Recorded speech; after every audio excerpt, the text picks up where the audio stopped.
Halo Bapak Guru dan teman-teman semuanya. Perkenalkan, nama saya Kaizia Ludgaris Tamara di Bataraja. Saya dari kelas 10-1. Hari ini saya akan menceritakan atau men-sharingkan tentang cerita inspirasi dari kehidupan saya. Dan semoga dari cerita saya dapat menginspirasi teman-teman semuanya ya. Aku akan bercerita di awal aku pernah dibully. Jadi menurut aku di setiap perjalanan kehidupanku, baik itu susah, baik itu senang, Tuhan selalu ada di dalam diriku. Tuhan selalu mendampingiku. Jadi aku akan mulai dari cerita saat aku masih TK. Saat masih TK, aku juga pernah dibully oleh teman-teman dan pernah juga dibully oleh guru TK ku. Dulu aku dikatakan autis oleh salah satu guru yang mungkin aku nggak tahu pada saat itu sebenarnya autis itu apa. Namun aku menggali dan mencari tahu tentang hal ini, ternyata autis itu merupakan suatu kekurangan atau seperti kekurangan mental atau fisik, pokoknya seputar itu. Aku pas tahu itu di kelas 6 atau di SMP, aku baru tahu apa itu autis dan sejenisnya.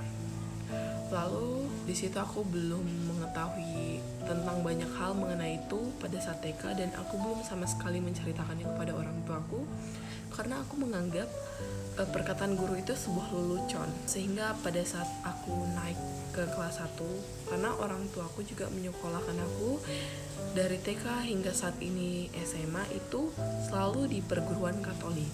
Jadi aku juga masuk SD di satu yayasan juga dengan TK yang aku tin dulu. Aku nggak mau sebut nama atau spoiler nama. Jadi waktu SD kelas 1 juga aku udah pernah dibully oleh temanku dan guruku juga. Nah pada saat itu temanku belum pada ngebully sampai saat setiap pagi itu kalau aku tuh ada renungan pagi.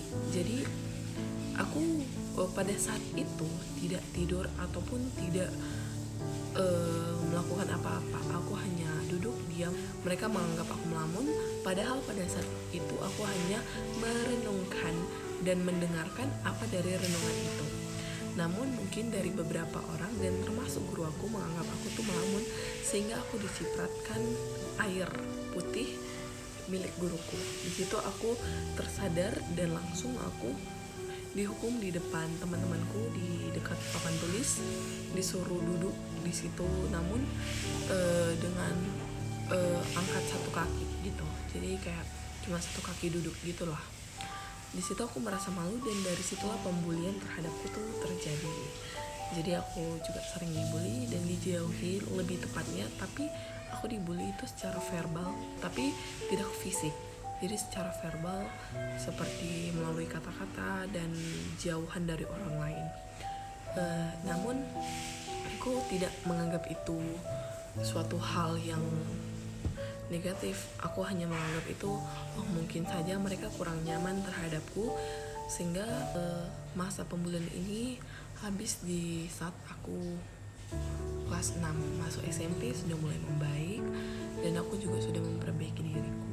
Namun sering berjalannya waktu di SMP juga aku pernah mendapat masalah yang menurutku tuh aku mendapatkan ketekanan mental pada saat SMP itu. Mau bagaimanapun, karena aku tidak bisa spoiler tentang masalah itu karena menurutku itu masalah yang sangat privasi.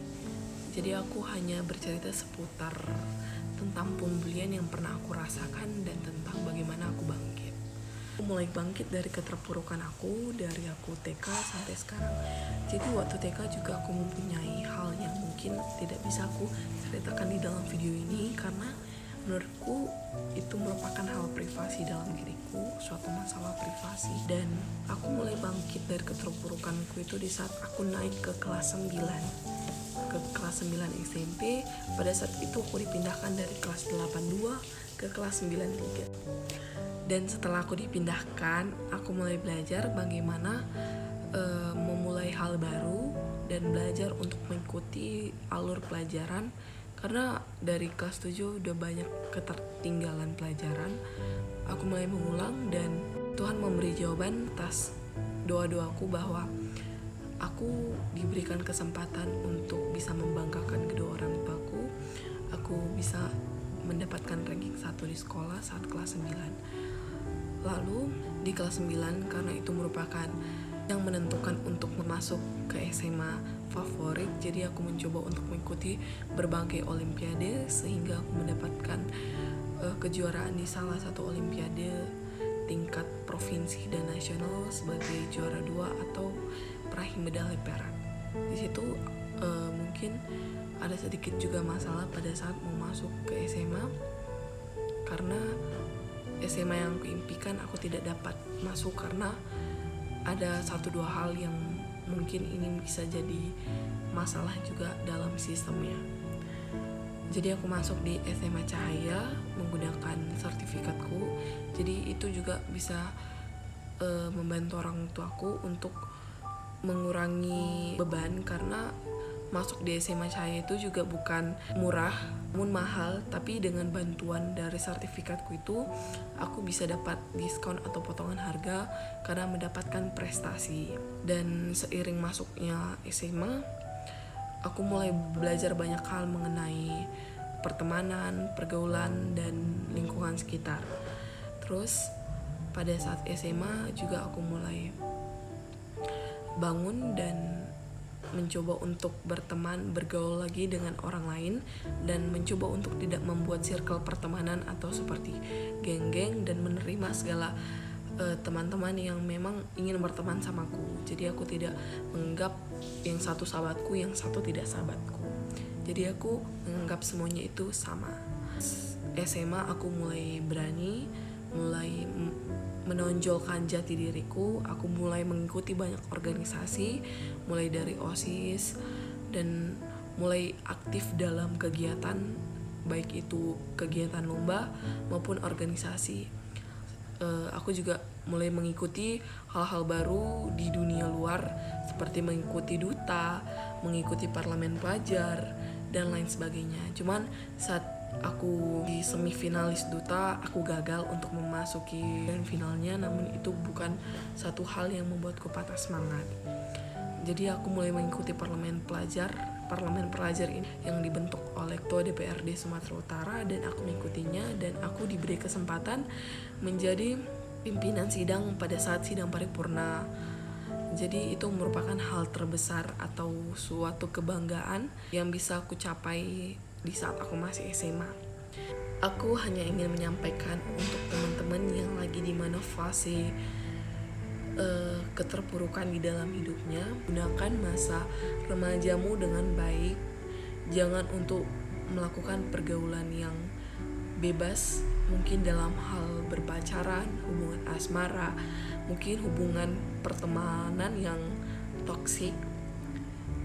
Aku mengatakan untuk kalian menghindari hal-hal tersebut, karena bagiku hubungan remaja itu hubungan di mana semua orang akan merasa bahagia sebelum menantikan banyaknya beban kehidupan.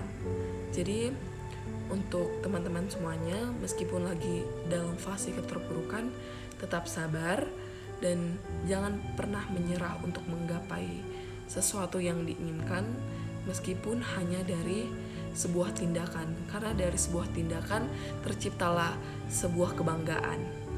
Demikian video yang bisa saya sampaikan mengenai cerita inspirasi saya.